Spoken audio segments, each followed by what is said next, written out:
Filming live from the firehouse, it's Good Night with Christopher Blue. With special guest, insert name, Rob the Nyght Reeves. I'm your co-host Reverb, and here's your host, Christopher Blue. Hello and welcome to Good Night with Christopher Blue. I'm Christopher Blue, and we have a wonderful show for you tonight. But before we get to that, I'd like to thank you so much for liking, commenting, sharing, and subscribing. Don't forget to ring that bell so you get notified whenever we upload new content. Tonight's special guest is a fellow real-life superhero, Rob the Nyght Reeves. But we'll get to him when we come back. Do you like this shirt? Or this shirt? Or what about these socks? You can get all this stuff and more in the description down below. Be sure to use the code BLUE10 to get 10% off your total purchase. But act fast, because like the Reverb or Weaver shirt, we don't know when these designs are going to go away. So once again, go to the link in the description of this video to go to the merch store and use the code BLUE10 to get yourself 10% off your purchase. Welcome back. As I said before the break, Rob the Nyght Reeves is a fellow real-life superhero. We've actually had the pleasure of working with him. I guess you do need your mic. I do. So we had the pleasure of working with him. Not the last Chicago, but the one before that. 2019. 2019. Yeah. So, the one before. Coronavirus! The one before. Yeah, something like that. 2019. Chicago Hope, we worked with him. Great guy. Love working with him. But, let's see how good of an interview he is. Take it away, Chris. Thanks, Chris. I am here with Rob the Nyght Reeves. How are you doing? Hey, Chris. Fantastic. So I've had the pleasure of meeting you in person and working with you back in 2019. Such a great time at Hope, man. And you did such an amazing job. Well, thank you. Thank you so much. You are definitely one of the more ripped members of the real-life superhero community. What's your secret, man?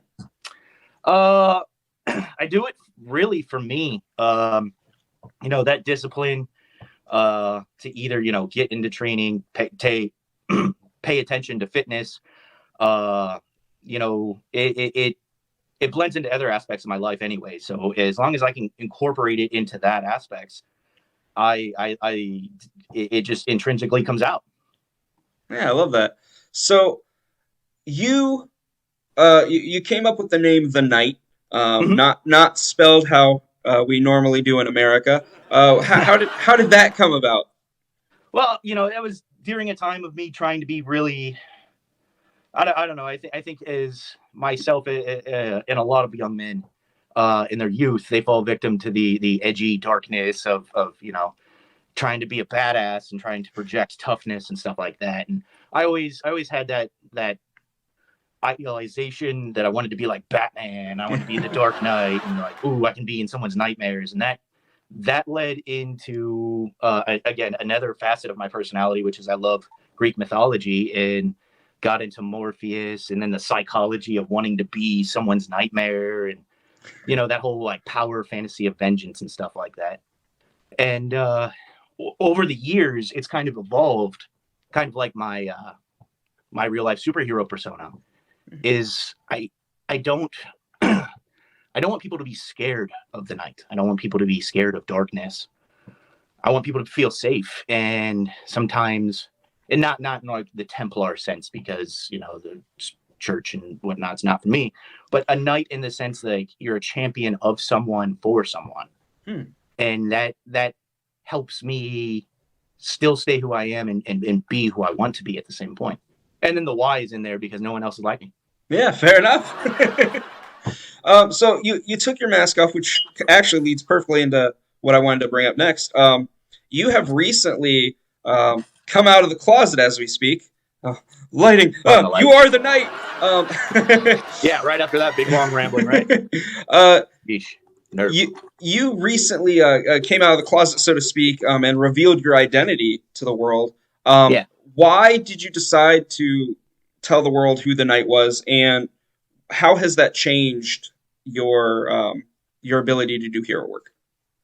I think as I've evolved as a person, first and foremost, I feel like I needed the Nyght initially to do that anonymous altruistic work, not being in movies and not trying to be in whatever. Like I just wanted to be this anonymous black darkness that just did good things. And that filled my cups, you know, that helped get me to a stable place to say that, you know, sometimes people need more than just the idea of hope. Sometimes people need to see it. And, you know, I'm somebody who is a fool at times, but at the same point in time, he can grow and learn and evolve. And I think the evolved thought process that I have is being transparent. My community trusts me more because they know who I am, right? Yeah. Like I could be any like X-Men mixed Bane looking whack, you know, walking down the street being like, oh, I'm gonna fight everybody. Put up your fists. Yeah. The spirit of the XJL is just like, oh no, right. But instead, what I can do is be like, hey, you know, I had this background in the military and stuff, so like they say I'm okay, and I teach little kids, and I spend my time trying to witness and validate people and try to bring up bar fights. Yeah. Like, I'm not that bad of a guy, right? And we're all complaining about these situations. Come on, man, just help. Yeah. Just help. And that comes across a lot better than, oh, Batman, I'm going to beat the drugs out of your city. That's not happening. Right. You connect to people on an individual level. You connect to a person as a person, and it becomes our problem, not mine. Yeah. That's a great reason to be public about your identity. I love it. So we just mentioned the XJL. I was so honored to be a part of that team for as brief as it was. But explain what the XJL is and how it started and you know your role in the XJL. I have a very small footprint in the history of the XJL to just begin with. You know, I just happen to be the guy in the end of that stick currently, right? It was originally created by Mr. Extreme, amazing altruistic man who really gave me this incredible gateway to a better life. He did some stuff in the past with other organizations. I don't really want to put their name out there because you know they don't really need that kind of publicity, positive or negative. They're whatever. He was with them. He left them. And he wanted to have that kind of, you know, he wanted to feel good about himself in a really super kind of fun way. And he idolized some pop idols, and you know, those really spoke to who he was. And that's kind of, you know, in the sweetest kind of way, like powerful. And he relentlessly patrolled his cities. He relentlessly cared about San Diego. You know, he was all over the place. And he met so much resistance, but he just didn't quit. And eventually it got to the point to where he was kind of getting recognized by local PD and local community leaders and stuff like that. And then the HBO documentary came out as the group was starting to get larger. And, you know, it kind of exploded from that point. There are times I remember our team having upwards of 20 members. Wow. Which was really cool. You know, there were often patrols where we were doing 3 to 4, you know, 4-man teams, you know, combing through the city. And those were super busy nights. So thank you for coming out and volunteering. We love that you came out. We as in the city of San Diego. But yeah, it's been an incredible journey with this awesome team. Yeah. And so currently your role in the team would be? I'm the board president. But the way the Extreme Justice League is worked now, and you know, I really want to follow the teachings of some of the RLSH that came before me. We are all on the same level. You know, there is no like Rob is final word, bam, like right. And unless you're asking me how to, take 3 times your body weight and throw it into the sun, like I'm not an expert. But what I can do is, give my perspective. So, Yeah. and all of our voices carry the same weight. Wonderful. So what would you say is the most challenging thing about being the knight? Honesty, that transparency of self, right? Because I am transparent as Rob, as Nyght, as ISIS guy. That was my original name. That transparency, because I am somebody who has a wholesome career, who also has wholesome values, but at the same point in time is also incredibly human. Mm-hmm. Like it's an interesting way to navigate life, like some kid in Idaho who maybe has cancer and heard about the Extreme Justice League and is idolizing the heck out of us, like I don't want to let him down. Right. I don't want to like have a crappy day and then yell at some lady on the subway and that like permeates throughout my entire day, right? I end up tired. I end up not on my game while I'm out on patrol. I'm out on patrol and not on my game. Somebody gets punched from behind or something. I don't see it, or I react in a negative way that maybe caused somebody harm.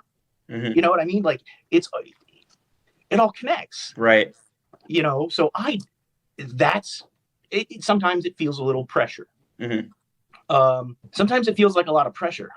At the end of the day, I remember that the people that I do inspire, they're inspired because I am who I am. That's the hard part, though, is you have to get to that constant point of you remember, hey, and it makes it super easy. You don't look at it as a problem in life. You look at it as an opportunity to challenge yourself and grow. Now, this is one of my favorite questions to ask real life superheroes. Since becoming the knight, what is your favorite memory of doing the work? Man, San Diego is such an awesome city to be in, right? And I've met countless celebrities. I've had really awesome opportunities. We got invited to play with soccer teams and stuff like that, and at big events, and featured in things, and like those opportunities are really cool. But honestly, I think my favorite is like when we're out at outreaches and like you see those people that are struggling and you can give a little, you're not fixing anything. What you are doing is adding a little bit of joy, a little into their cup. Mm. Yeah. And especially with kids, man, like that's a really heavy thing, at those outreaches. You see toddlers like running around and you want to help in any way you can, but at the same point in time, you also don't want to make situations worse. And so you give what you can, then you make then matter. Yeah. Those are my favorite moments. I got a lot. It's really awesome. That's awesome to hear. So we have yet to really talk about